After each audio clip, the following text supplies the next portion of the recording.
There's something about Blue Velvet with which I'm very much on the fence, by which I mean I really like this film, but in hindsight, not much of it sticks in my memory.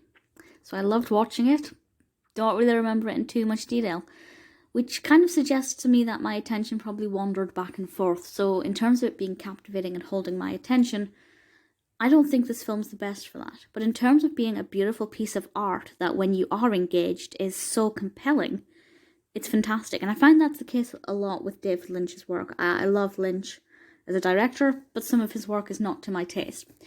Blue Velvet probably is to my taste for the most part. So this was released in 1986, directed and written by David Lynch and starring Isabella Rossellini, Kyle MacLachlan and Dennis Hopper. And the description is as follows. The discovery of a severed human ear found in a field leads a young man on an investigation related to a beautiful, mysterious nightclub singer and a group of psychopathic criminals who have kidnapped her child. In true David Lynch style, you have an absolutely insane plot. It sounds crazy, a little bit bonkers, sounds very intense and chaotic, but it does work, even though it's all of those things. I have to say, that beginning scene with the discovery of the human ear is just, it's brilliant. David Lynch is the master of cinematography, and I just think visually his films are always so ridiculously captivating that I can never really fault the visual beauty of his films, and certainly that is the case with Blue Velvet. For me, I enjoy the visual quality of this. It's so beautiful. But the narrative for me, once it gets going, kind of slid quite rapidly.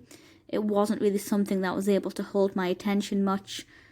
Towards the end, it picked up a bit, and certainly once we have Blue Velvet being sung, which is just such a ridiculously gorgeous song, my attention was pulled back into the room, and Isabella Rossellini is brilliant. I really enjoyed her performance. I thought she was fantastic in this.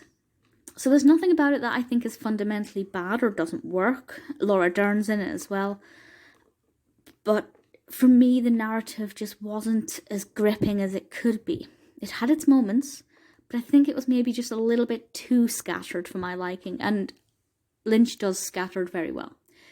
But with this one, I didn't take to it too much. It's a film that I will watch again, and I think watch is the key word here. To watch this film as a treat, to become part of the narrative is not as thrilling as it could be. The film's well received. It's got 7.7 out of 10 on IMDb. It was nominated for the Oscar for Best Director in 1987. And I don't know why I needed to specify that, because of course it would have been 1987. Obviously it didn't win, but that doesn't matter, because who cares? You know, who cares what the critics say? It's about the audience and the viewer experience. And the viewer experience for me was pretty good. Pretty enjoyable, definitely a creative, artistic film. The narrative is interesting, but it does dip quite frequently. So, would I recommend it? Yes, I would.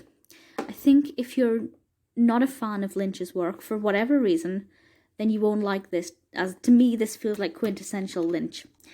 I love a bit of Lynchian confusion. But if you do like his work and you haven't seen this for whatever reason, then absolutely, I think you'll enjoy it. I'd love to know what you think of it. For me, I'm still on the fence. I can't really give it an out of 10 rating because I just don't know. I can't figure it out in my head. But if you do have an opinion, let me know. I'll probably watch it again at some point.